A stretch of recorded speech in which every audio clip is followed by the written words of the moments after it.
Welcome to the Huff-N-Stuff podcast, where we talk about board games, card games, and anything in the tabletop hobby. We're so glad you joined us, because we have loads of great stuff from our contributors like Perception Check.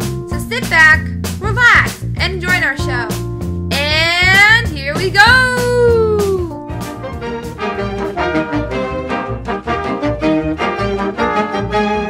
Ahoy there!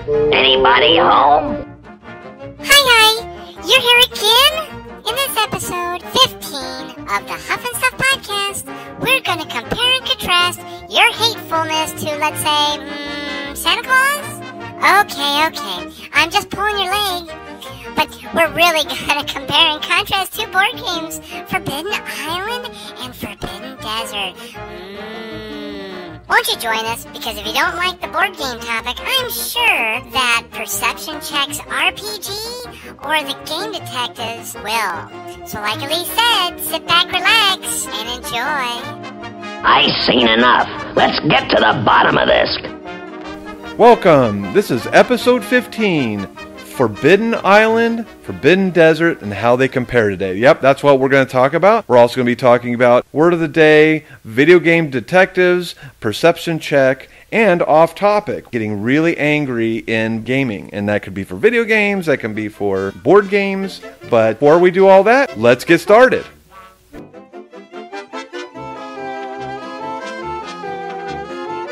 Stop steaming up my glasses! He don't know me very well, do he?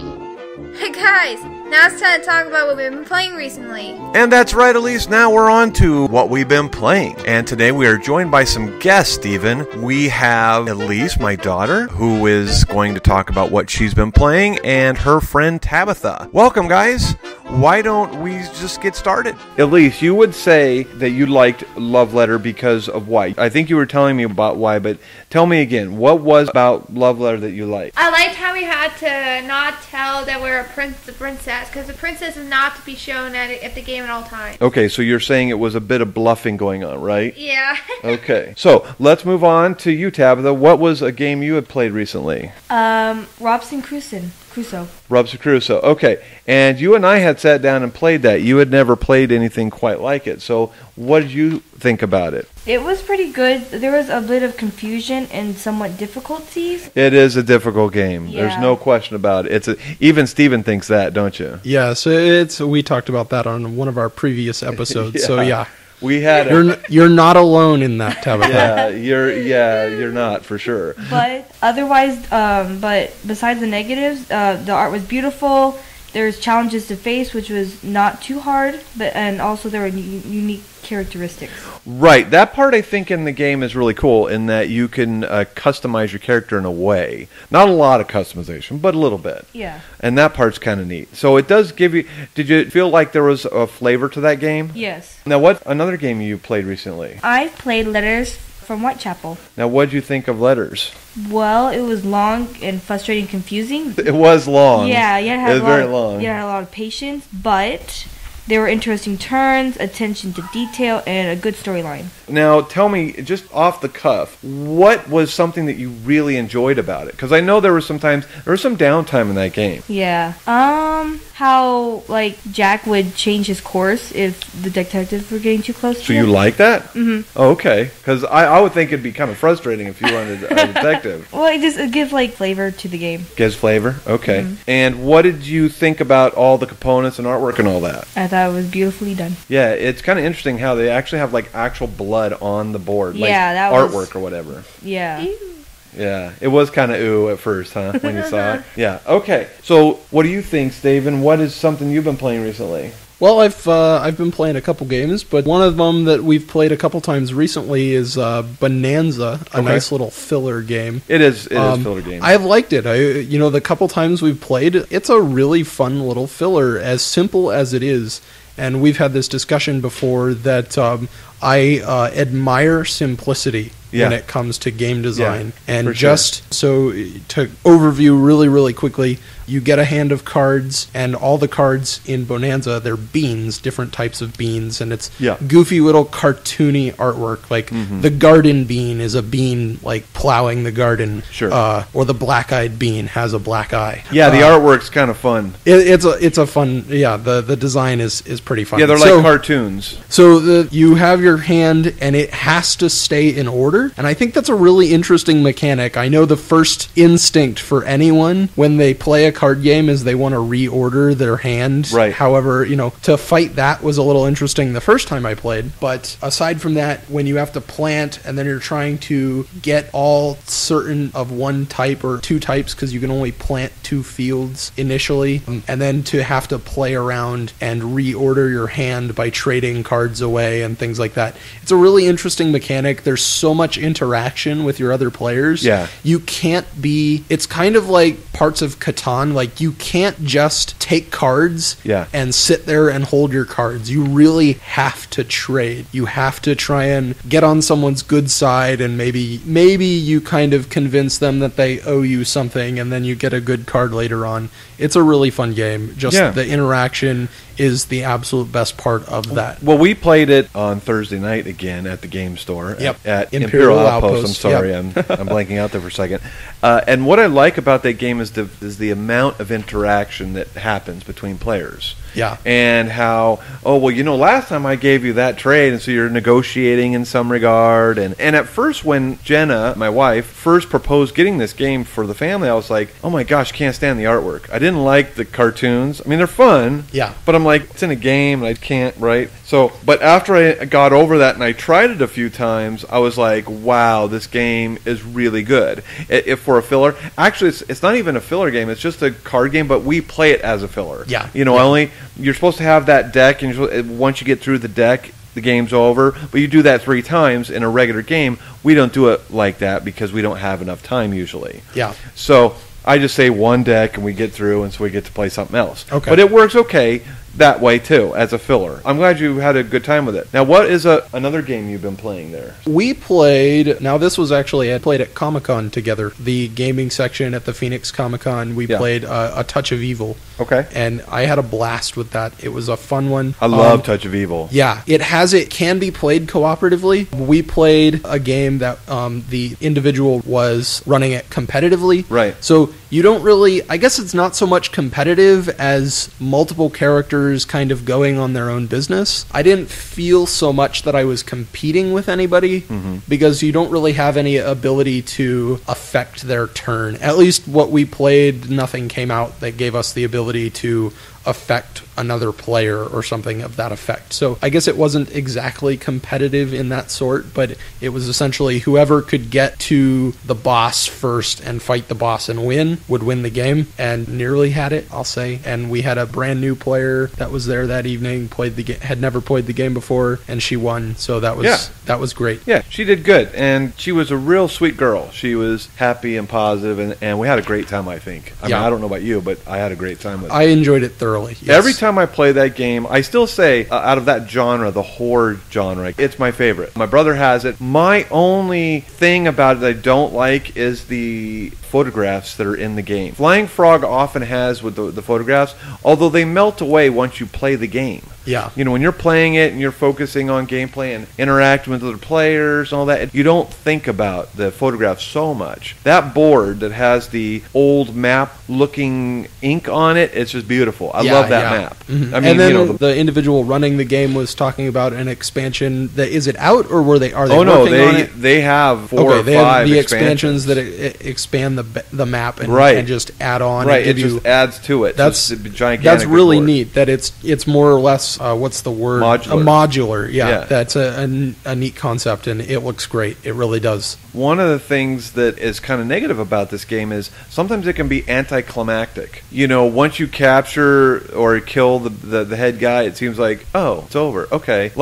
To me, I was like, it doesn't have that, what Tolkien would say. If you've ever read any of Tolkien's writings, he would call that catastrophe, some big event that happens in a story or in an event one big thing that happens, like ba-ba-dum-ba-da, that happens called U catastrophe. And it didn't have that. Like when we play, like we're going to talk about today, Forbidden Island, they have that U catastrophe. So at the end, everyone's cheering and giving each other high fives. There's none of that. Even in the competitive version of this game. Why don't I say what I've been playing? And there's 3. One was The Rise of Augustus. Now this game came out, I believe, at the end of 2012 or beginning of 2013. I should know this. But Chad, my friend, brought it over, and we played it, and it was a pretty good game. I'm not sure I'd want to own it, but it was solid. The artwork and everything was really cool. What sort of game is it? Is it like it's not like a worker placement, or? It is kind of a worker placement. They've got these tiles, and you're going for these tiles, and I don't remember all the details about it. Okay. I just remember that it wasn't enough for me to want to go out and buy it. Like, I was like, I got to go buy this tomorrow, right? Okay, it wasn't like that, but it was solid. I know there's a lot of people that would say that it was like a bingo. Like if you watch the reviews online, like Tom Vassell from the Dice Tower said that it was like a bingo game where the tiles would come up or the cards would come up,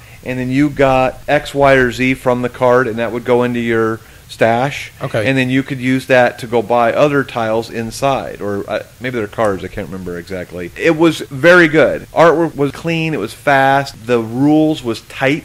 It was rather simple, so great game. Did it actually seem to carry any sort of Roman theme? Did you did. Feel a little bit of it? It did. It was there. But there's a lot of people that don't like this game, and I don't know why. Maybe they were expecting something more. Yeah. But honestly, I was expecting it to be bad, so maybe that was the reason why I thought it was kind of cool. The other game I played was Las Vegas. Now, I like this game so much that I went out and bought the darn thing. This is that good. You talk about simple, it is really simple. And it basically, you've got 6 tiles. They look like elongated diamonds. And on the diamonds everyone has 8 dice. They're individual colored dice, and you roll that, and then you put your 6 on the 6, because they're numbered 1 through 6, these tiles. And you put the die on there. And in essence, it's kind of a push your luck kind of a game, but with sort of a gambling feel to it. So you're kind of gambling. You hope that no one else puts their die in there, because at the end of the round, whoever has more dice on it gets the dollar value, because there's cards with dollar values on them that go next to those little tiles. And I'm telling you, this game, my wife and I just absolutely love it.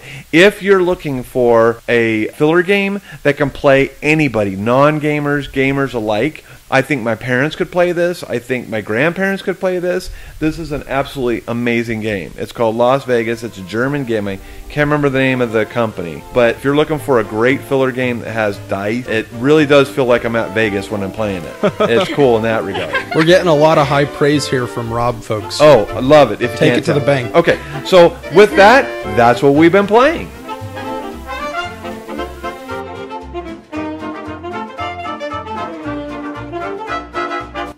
Time out whilst I think up some more deviltry.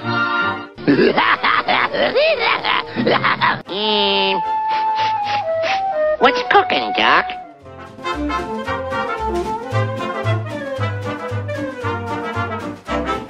Hey now!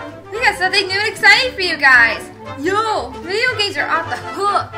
So why don't we talk about that with our newest team, the Game Detectives. Okay, take it away, guys!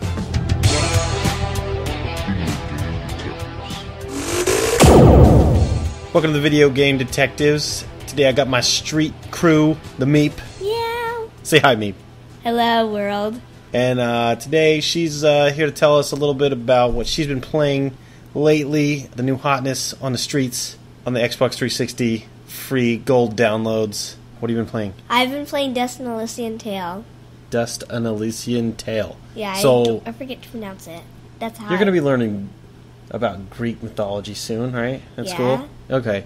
The Elysian Fields are a place where you go when you die in Greek mythology. Paradise. Yeah. Elysian Fields. Anyway, what's up with this game? What do you do? Who's the character? Okay. What do you tell me a little bit about it? Play as a character named Dust, who apparently has lost his memory after a battle, and you're trying to find out what was your past. Dust and Elysian Tale looks fun. It looks like a very playable game. It appeals to children. The artwork is very My cousins play. Child friendly. Are pretty popular with kids ages 8 through 12. So it's kind of a interesting game to play. It's it's side scrolling. So anyway, Dust and Elise and Tail. It's an independent game. If you want to look it up, download it. I believe it's a digital download. It's a very playable game. Very interesting artwork. The environments are really well done. Okay, so it looks like you can purchase it on Steam for the PC. It's not multiplayer. It is Mac compatible. It looks like Snow Leopard 10.6.8. Also available on Linux. So that's for you to decide whether you want to pick that up or not. Whoa. Head over to Steam. Type in Dust, an Elysian Tale. It's ELYSIAN. And Tail. Check out the little. Not T-A-L-E. Yes. You're That's right. That's pretty much has Oh my goodness. So tail, like a fox's tail. Like that. Not a tale of two cities. Yeah. So Dust and Elise and Tail. Check it out on Steam. You can view a trailer for it, some gameplay, and it's very smooth. The graphics are really well done, and it's got some interesting elements to it. And I think that it's actually a pretty decent game. So I would probably pick it up if I hadn't already gotten a free download on Xbox 360 Gold. And that Gold membership's coming in handy because it's providing hours and hours of play for my daughter. So I enjoy watching her play it. The story is pretty good, and you should check it out. I think it looks like a fun game, and she enjoys it. So, and all her friends enjoy it. So, once again, from the Meep. Peace out. Until then. Peace out. Until then. Thanks for listening.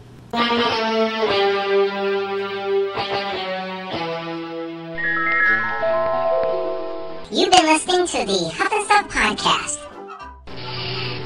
Be very, very quiet. I'm hunting wabbits. I'll twig that wabbit. I'll set my wabbit trap. There's something screwy around here. Hey guys! We present our newest magical contributor, Perception Check, where Eric and Ken talk about the world of RPG. Yep, that's right, RPGs. Now here they are.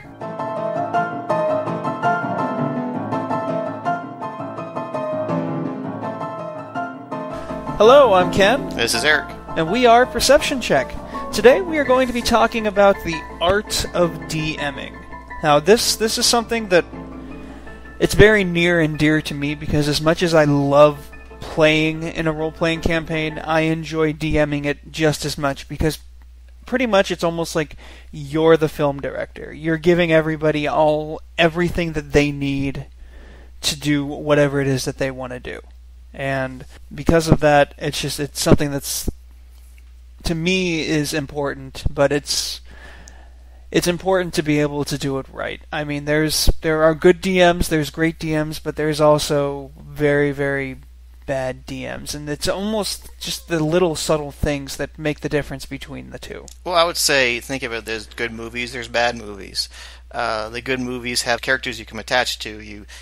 You feel like you're part of that story. As a DM, trying to be a good DM will make you feel like your character is really integral to the story. That your character is playing a big part and not just a bit character. He has this larger story to tell, and you just happen to be in the way. Kind of like a bad movie, you feel like the story is moving along just because it has to. You're hitting plot points because someone, in this case the DM, said, okay, you're going to go here, A to B to C, and you can't go anywhere else. And then I've been in situations where it's been like that, and then I've been in situations where it feels like the DM is dragging you from A to B to C, not just leading you that way. And I think that that's a very good point to bring up. You want to keep your players involved and make sure that you know the level of involvement that they want. That you might have a group that wants just that go from A to B to C and fight things along the way. But you might have a group that wants to do more of the role-playing aspect, having dialogue between the other characters or even merchants or other NPCs in the game.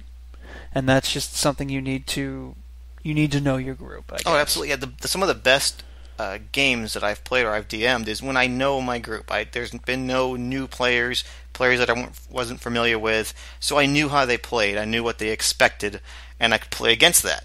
So I could introduce the very beautiful princess who I know a lot of them would be smitten with. And towards the end, I can have the twist where it turns out she's evil. And no one would see it coming, because at that point I knew my group. I knew they would never see her as a bad guy. And I actually think that's something that the 4th edition D&D books did right, was that one of the intro chapters of one of the books, it breaks down almost like archetypes of different players. You have the players that want the story-driven campaign where it's all about the dialogue and the talking. You have the character who just wants a hack-and-slash adventure. And you have the characters that want a little bit of each. Or you have players that just want to be like, hey, look, I was involved. That's now, me over there. As a DM, do you feel it's your responsibility to cater your game, your story, your campaign to those players exactly how they are, say as a player who just wants to hack and slash his way through it? Do you cater the campaign to that, or do you try to bring out more to how he would play? Maybe he's hack and slash, but maybe you bring in some moral choices along the way. I try to keep it a balance of the two. I try to keep the hack and slash, but to some extent, and I've been notorious for bringing my players out of their comfort zones. I've had groups that just want to hack and slash, and I'll put them in situations where there is some dialogue and there needs to be dialogue, where you can't just, the king is talking to you, okay, I cut his head off. And I've had that happen before too. Now the other thing I want to talk about is voices, and basically acting. Now, as a DM, I know I'm guilty of this. I'm not much of an actor. I'm a terrible actor. I don't do voices very well. So, a lot of times I'll say, okay, you meet a king, and the king says, blah, blah, blah, blah. Some DMs will say, you meet a king, and the king says, welcome to my court, something stupid like that. Like I said, I'm not a very good voice actor. Which do you feel is probably the better way to go?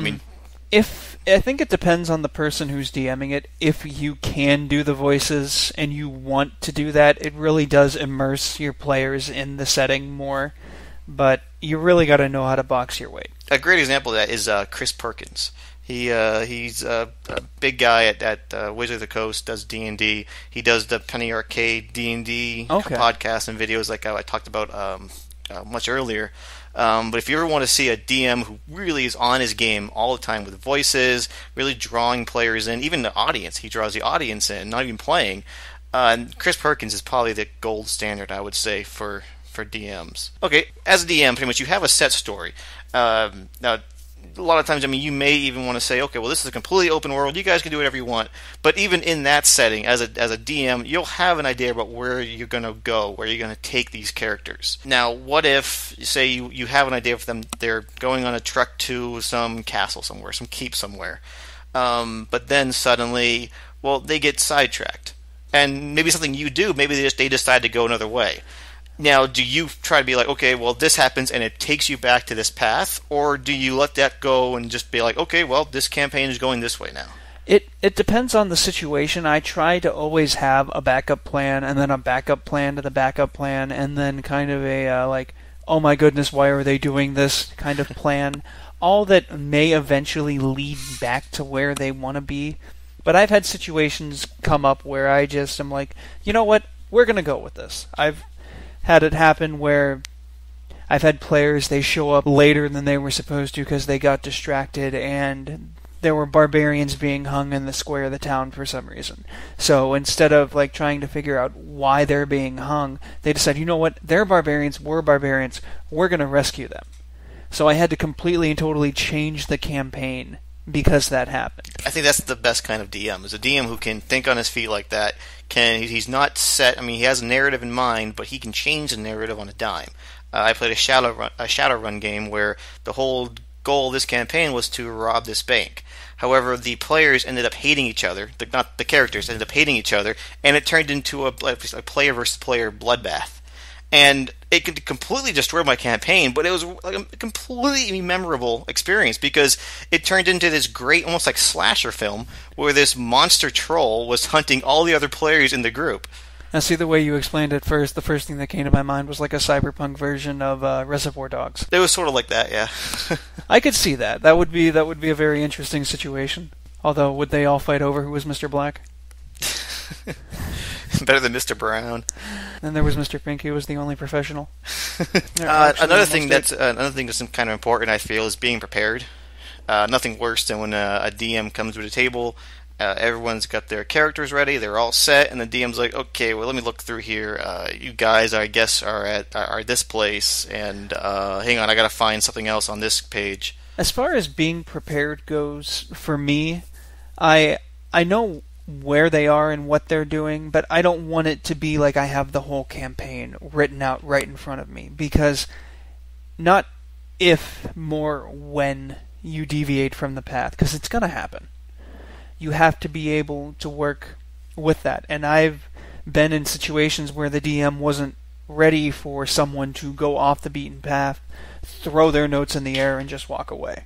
So have some kind of structure, but try not to make it so that it's to the point where if something goes wrong, you're totally hosed. Well, I think one of the most important things you can do in preparation is actually go online, find a name generator, take a pad of paper, just write down 40, 50 names. That way, because the characters, eventually they're going to run into somebody, they say, I stopped this person on the street. And they go, what is your name? It's hard to think on the spot of a fantasy-like name. You can be like, oh, Steve Johnson. Well, if you're playing D&D, that kind of takes you out of it. Just finding Shadowrun. Shadowrun's a much easier game with a modern setting. You can give any kind of name you want. Fantasy names definitely helps. You have no idea how much it helps. That one little thing of writing down a whole list of fantasy names on the fly. You can simply look down, come up with this great name, and it doesn't take your characters out of the situation. Or just have one name that you constantly use that's not generic, like John Smith or something like that. I mean, I always use Frank Farkenberger. One other thing I really want to say, and this is something that I think is extremely important as a DM, don't take yourself too seriously. Because you're here, first and foremost, to have fun and to facilitate the fun of everybody else in your group. And if you take it too seriously, nobody's going to have fun. You aren't even going to have fun. You're going to be so upset and worried that, they're doing this and goofing around with that they're not paying attention, and you're just going to start to feel like, why did I even bother with this? So don't take yourself too seriously. That's good advice.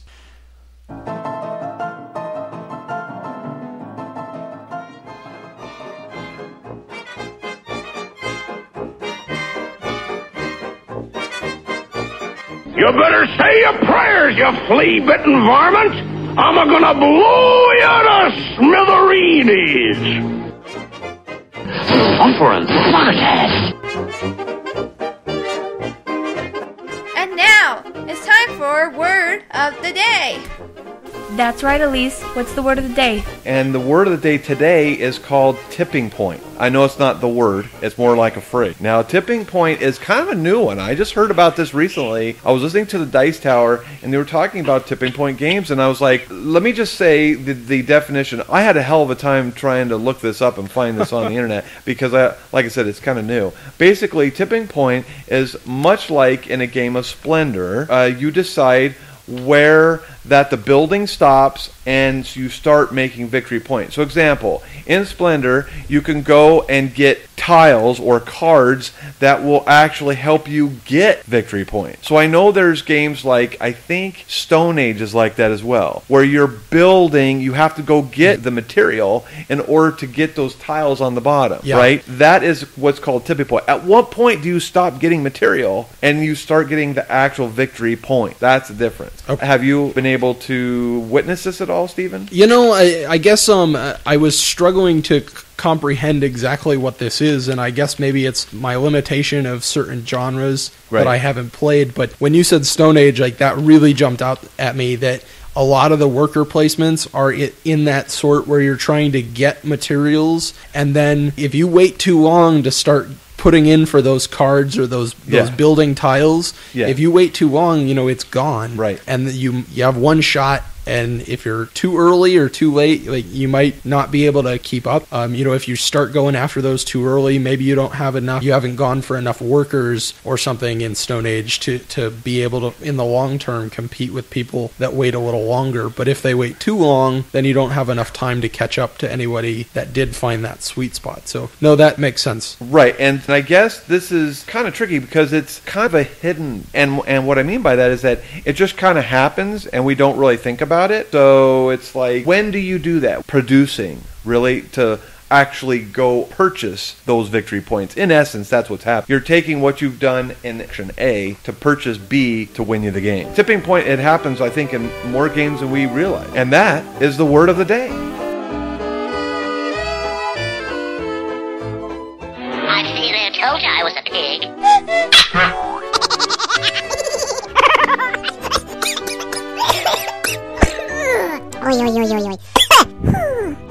And now it's time for our main topic. That's right, Elise. We are on to our main topic, and today I thought it'd be interesting to do Forbidden Island and Forbidden Desert. Now, usually we only go with one themed game, but I thought since Forbidden Island is kind of on the outs, I think more people are playing right now Forbidden Desert because it just came out in 2013. I thought we would include it just because there are many people who still like Forbidden Island better, and I know you girls like Forbidden Island better. Isn't that right? Yes. Yep. Okay. They're not alone. Yeah. So I'm a little outnumbered here. I kind of like Forbidden Desert better myself. Wow. Now, before we get on to anything else, let me give some details of the game, and we'll come right back to you guys. So hold on. Hold those thoughts. So Forbidden Island, okay, it came out in 2010. Forbidden Desert came out in 2013, and they were both made by Matt Leibcock. Artist is CB Kanga. I think I'm saying that right. So I hope I'm saying that right.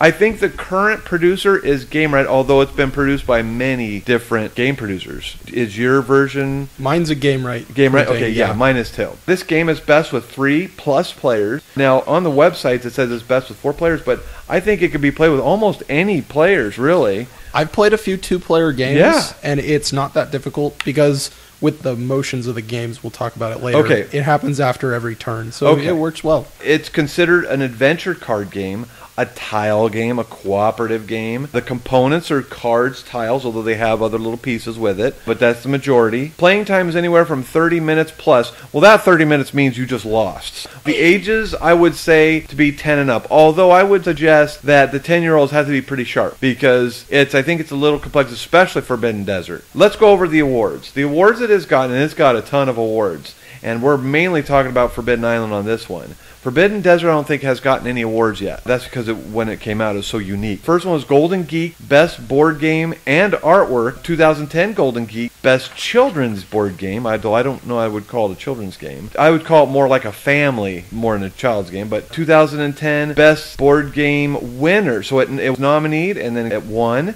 2010 Golden Geek, Best Family Game Award nominee. It looks like it didn't win, but it got nominated. 2010 Mensa Select winner. Wow, that's pretty high praise right there. Yeah. Because, Mensa, wow. 2010, the United Kingdom's Game Expo Best Family and Children's Game winner. Won 2 awards there, wow. 2011, Deutsche, I'm not even going to try to pronounce that. It's a German name. 9 years and up nominee. 2011, Juta, Best Light Board Game nominee. 2011, it got Jungo Juego del Año. 2011 finalist and winner. 2011, I don't know how to pronounce it, but it looks like it's Netherlands. So yeah, the Netherlands winner, or nominee, I should say. Spiel des Jahres nominee, so 2011 it got nominated. 2011, Voldenpili, I don't know what country that's from, but it got nominated and won from that. And then 2011 and 2012, Board Games Australia Awards, it got nominated both times in Australia. Needless to say, it's got a ton of awards.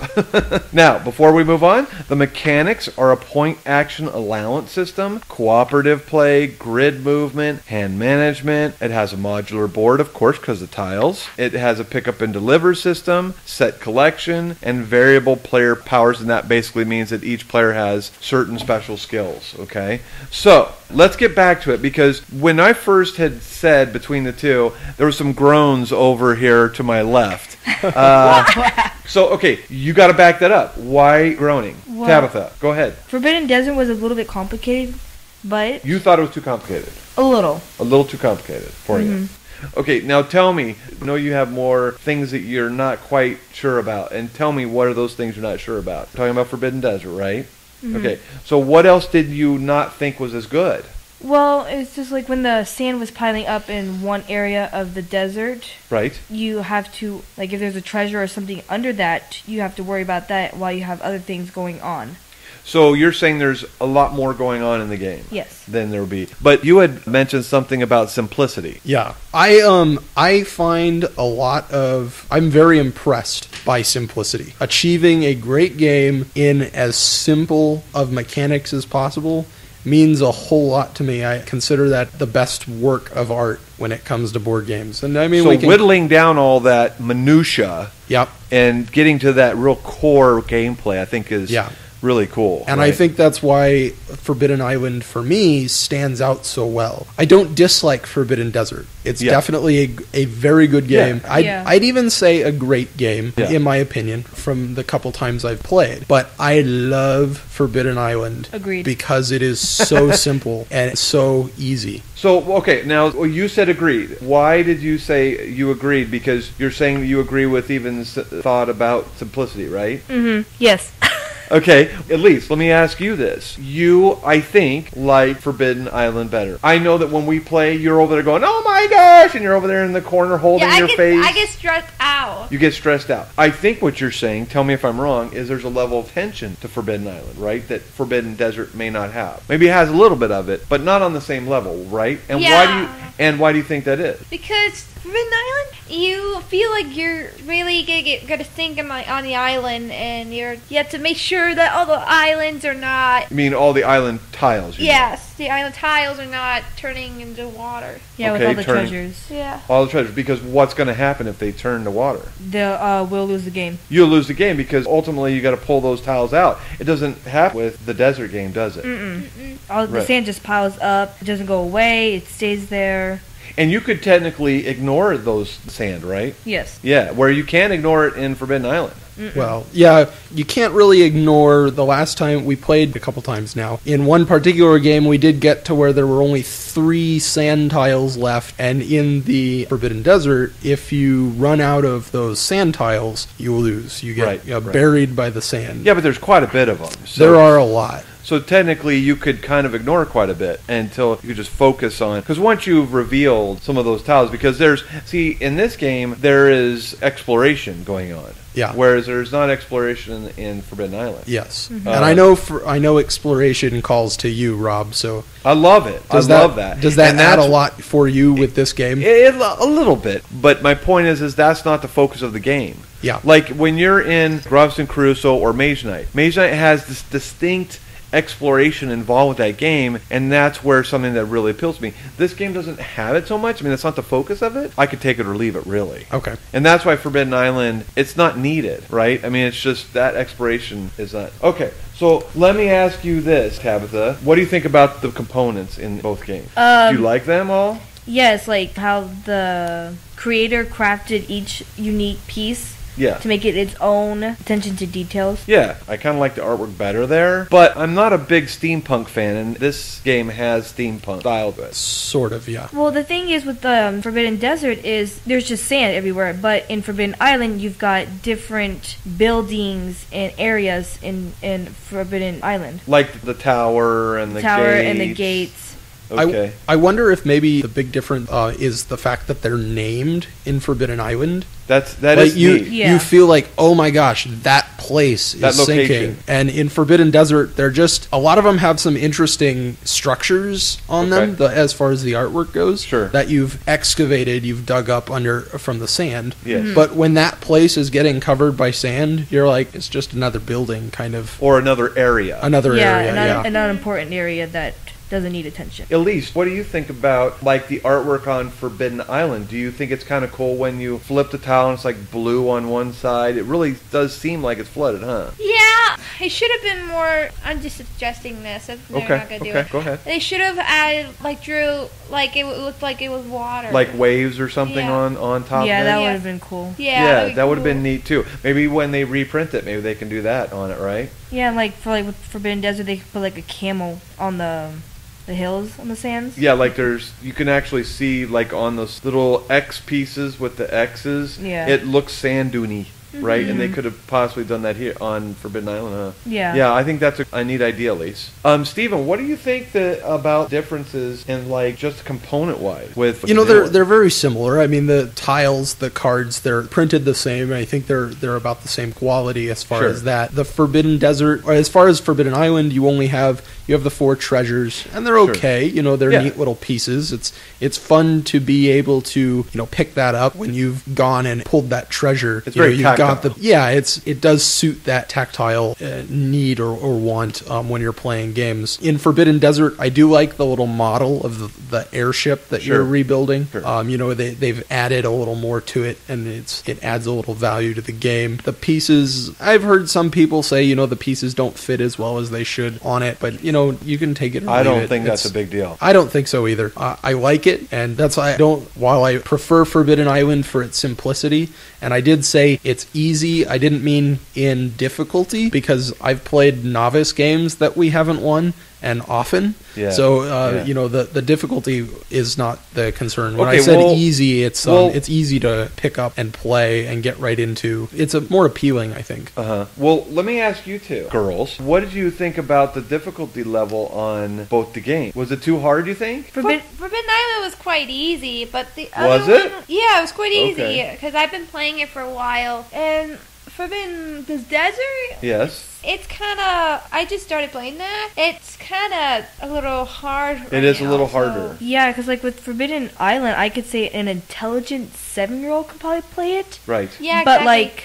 Forbidden Desert, that requires 12-year-old and up. Okay, so you're talking about the complexities of the game, though. I'm talking about, is it hard to beat or not? What do you think about the ability to win the game? Do you think it's too hard on both of them? Depending on if the island is, I wouldn't say working with you or working against you. I think what you're talking about right now is you're talking about randomness, because now what that means is that when you roll a dice, there's certain random numbers that come up on the face of the dice. Yes. So when we talk about that in the industry, we're talking about the randomness of a game. So randomness I can see how people might be not okay with the game when it's random, okay? But what do you think about the randomness? Do you think it's okay? Do you think it works okay? Yes. Okay. It gives the game a replayabilities, I think, really. Yes. What do you think, Steven? Yeah, no, I agree. The randomness suits both games.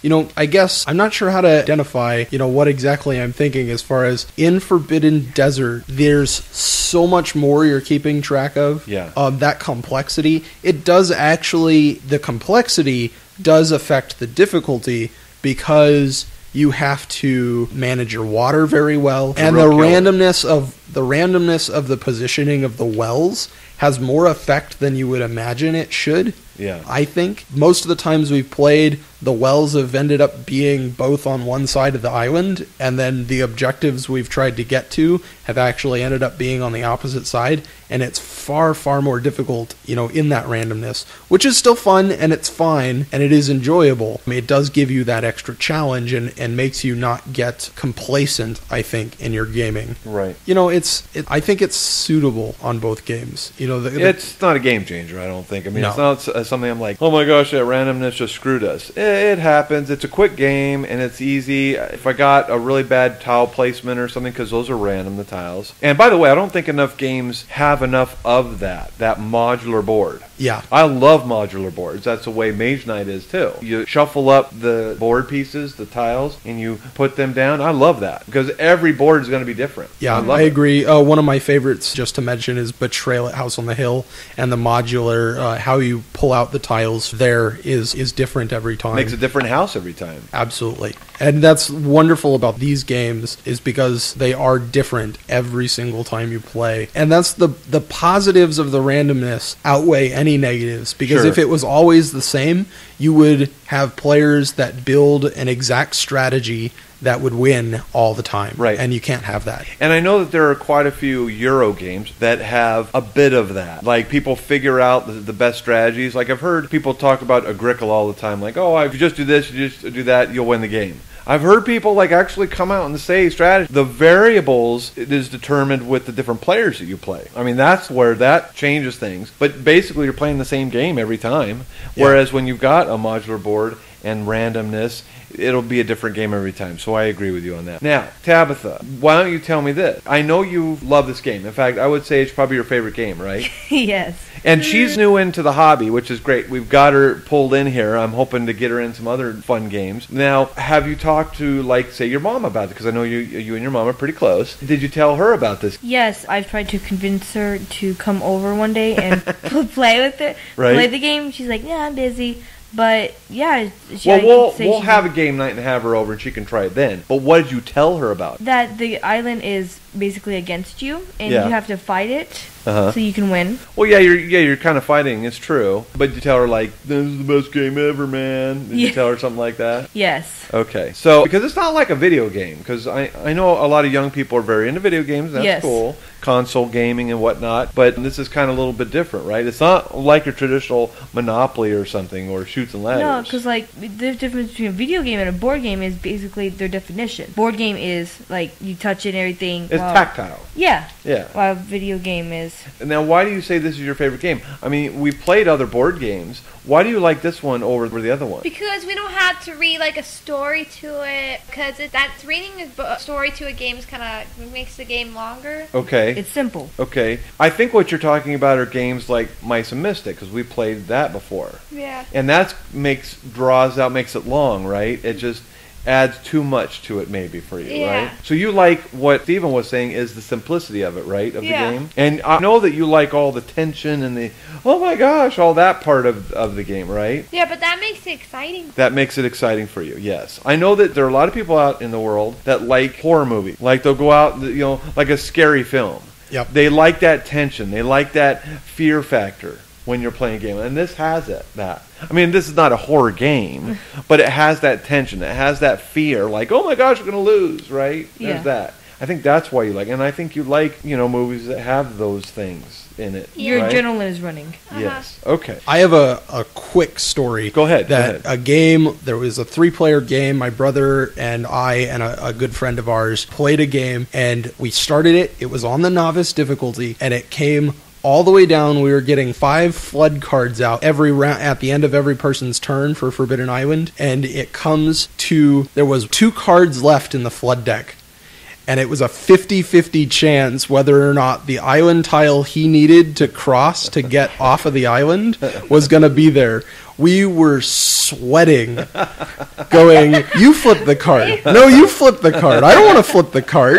Because nobody wanted to be the person who was going to be blamed if the wrong card came out. Yeah. And when the right card that we needed came out, so the tile that was the other direction flooded and sank, and the one that he needed was still there for him to get off the island. We were like, oh man, and we were like, we didn't even want to cheer. We were just like, so exhausted. The adrenaline just dropped, crashes, and you're like, oh my goodness. So it's so tense with as simple as it is, and I think with the games I've played of Forbidden Desert, I don't think the Forbidden Desert gives you as much tension as Forbidden Island does. A couple times we've lost by people running out of water, and it's so anticlimactic. It is anticlimactic. That was your word, but I'll steal your word. No, that's cool. Go for it, man. It just, you're going, and like suddenly you're like, oh, I'm out of water, we all lose. Yeah. And I don't think that fits the same sort of play style that I like. Well, and it's a different game. It's not meant to be the same game. Because otherwise people will be like, oh, it's just a copy.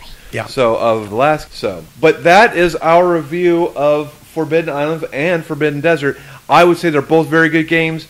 I would suggest that if you can try both of them, I would. I think there's a ton of Forbidden Island out there. I think the market is flooded with it. You can find it almost anywhere. Yeah. But you should try it. Tabitha, if you're going to tell the audience out there about these two, what would you tell them if they don't know? Go buy them? Yes, if they're into the type of board game that those two are categorized. Yeah.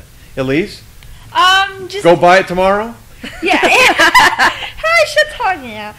I'm sorry. Just if you find a game, have fun, and just feel like that you're really into it, then you'll have more fun. Yeah. And so make sure that you like a game. Yeah. Get into it, yeah. And so, Steven, you think they should go buy it tomorrow? I think they're both great games. Yeah. I would recommend anyone go out and buy Forbidden Island. If you're the type that likes more complicated games, you'll probably prefer Forbidden Desert. So either game that suits your style, they're both great games. So take your pick. To close, I would say Forbidden Island is more of a non-gamer game in this genre, and Forbidden Desert is more of a gamer's game. Like a hobby board gamer game. They both are within that same genre, but I would say if you're looking for a family game, I think Forbidden Island is probably the better way to go. But like I said, you need to try both of them if you can. And that is our main topic. Oh, I get it. You want to be entertained some more, do you? Okay, well, let's just see what we can do here. Let's, I don't know, let's go with an off-topic.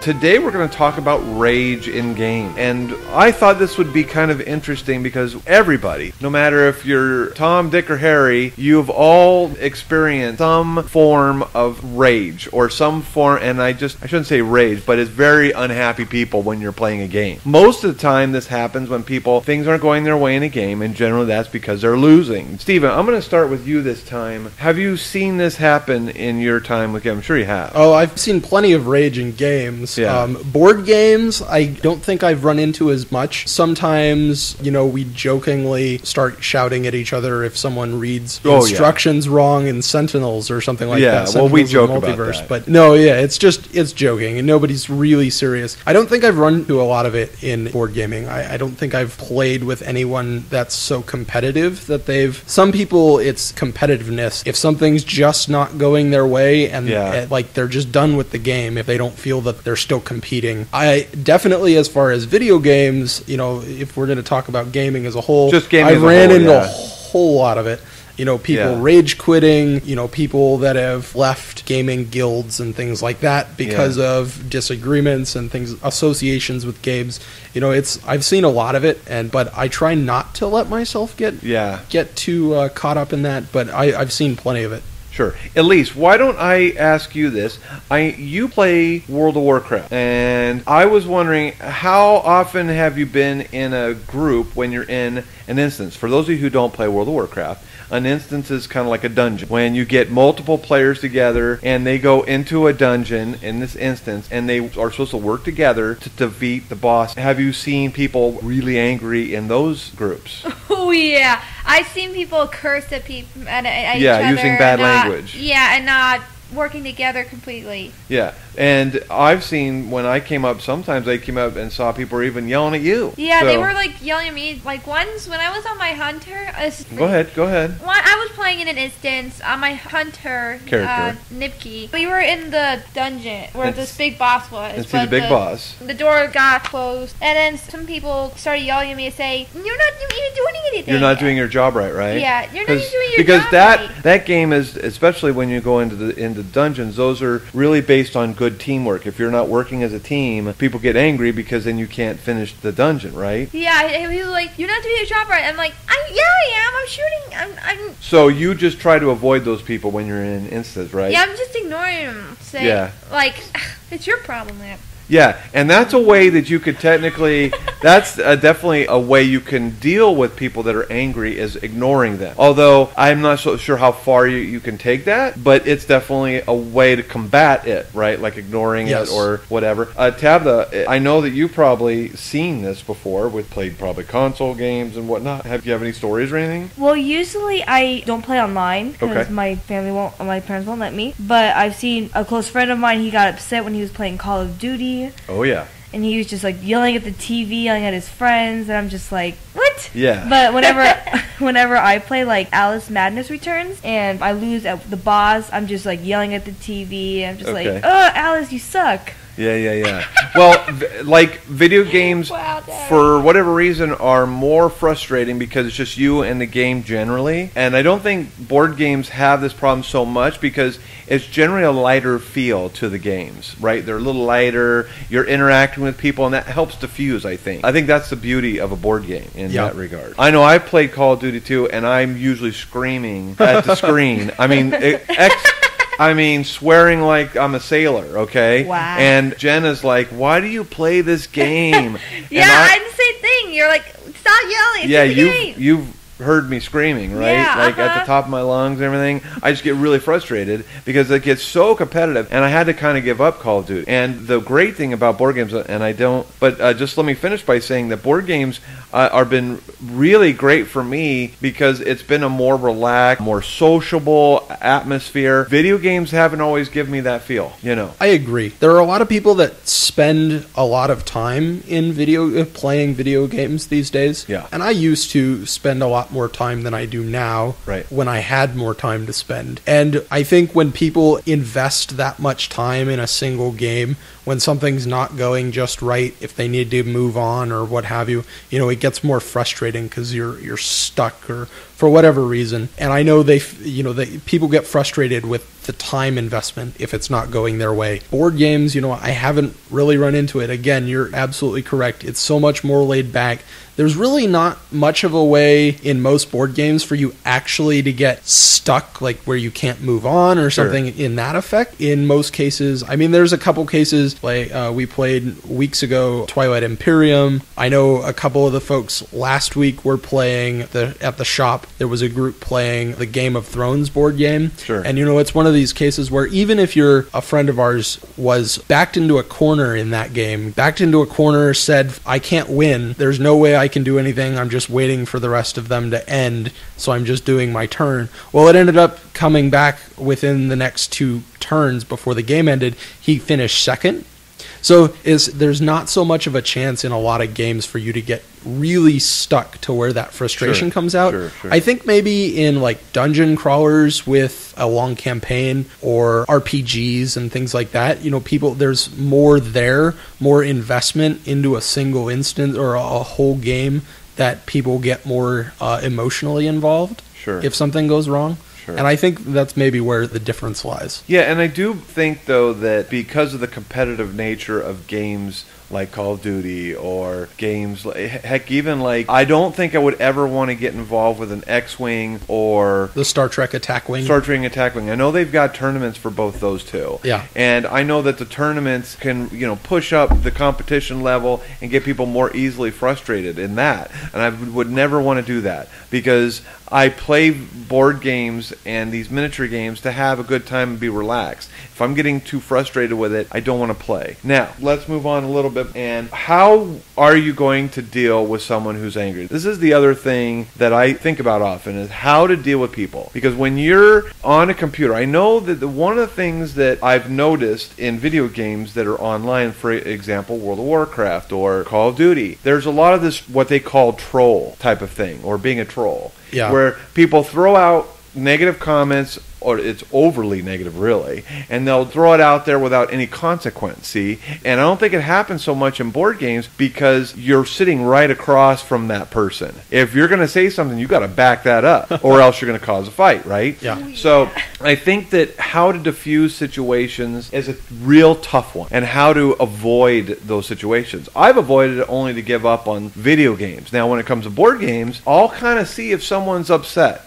Like when I play sometimes with my wife upstairs on a Saturday night or something, if I see she's having a tough time or she's been known to throw games. Now, I know that people would be like, well, you shouldn't be doing that, blah, blah, blah, blah. She should just learn to deal with it. That's her fault. But at the same time, I feel it's my responsibility, and I'm not saying this about anybody else, but it's my responsibility to make everyone around me happy. And if I throw a game or I'm allowing someone to do more than me so that they have a better time, that's just how I feel. I feel like it's not worth dealing with the frustration and anger. I don't care if I have to throw it. I'll throw it. Yeah. I have to agree. It's definitely means more to me in the social setting than it does winning, losing in board games, almost all board games. I used to be a much more competitive person. Yeah. Over the past several years, I've definitely just learned to kind of let it go. Chill out a little. Yeah.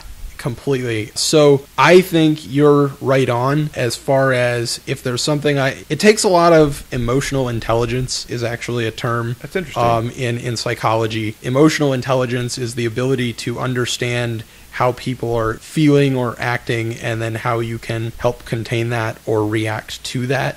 It does, people with high emotional intelligence, they have sort of a responsibility to realize that this person's kind of getting a little too angry and figure out some way to reduce that frustration in whatever sense. Sure. And I love cooperative games for a lot of that reason. Yeah. Because any frustration that anyone starts building up, I can start redirecting my abilities or my card uses or what have you to assist them, maybe to lower that, and I think it's more manageable. I just love that. Yeah. But nothing against competitive games. I love them, and I think that's just easier. It takes that emotional intelligence of being able to read people and see exactly what's causing them to get frustrated. Sure. Now, Tabatha, what you were telling me about your friend and you were watching him play Call of Duty, did you say anything to him? No, I just basically let him yell at the TV. And vent, kind of, yeah. Yeah, like to let his frustration and stress out. Did you talk to him at all about it afterwards? No. Like, why do you do that? Why do you get so upset? I kind of laughed when he calmed down and he was talking to his friend more gently, but then he was alright and just went back to his game. Okay. So, let's say you're playing a game with your sister, okay, because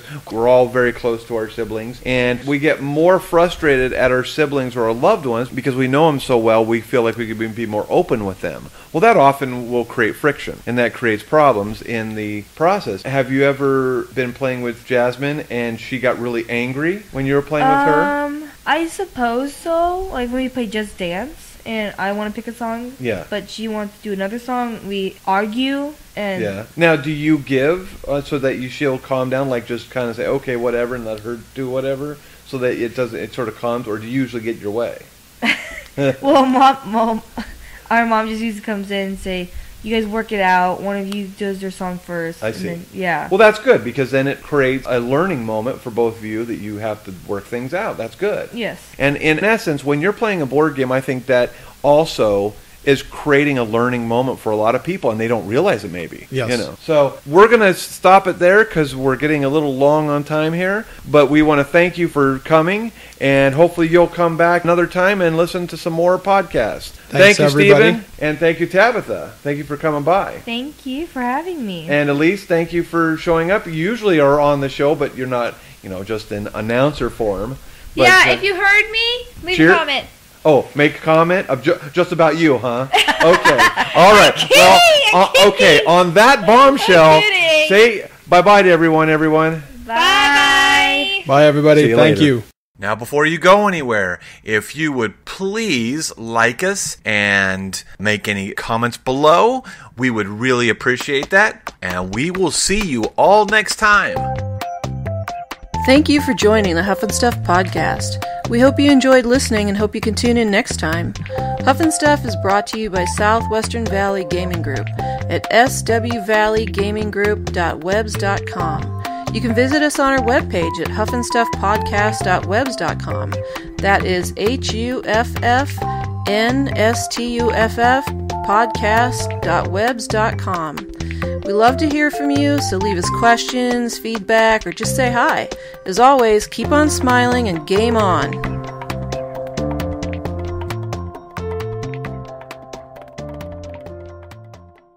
That's all, folks.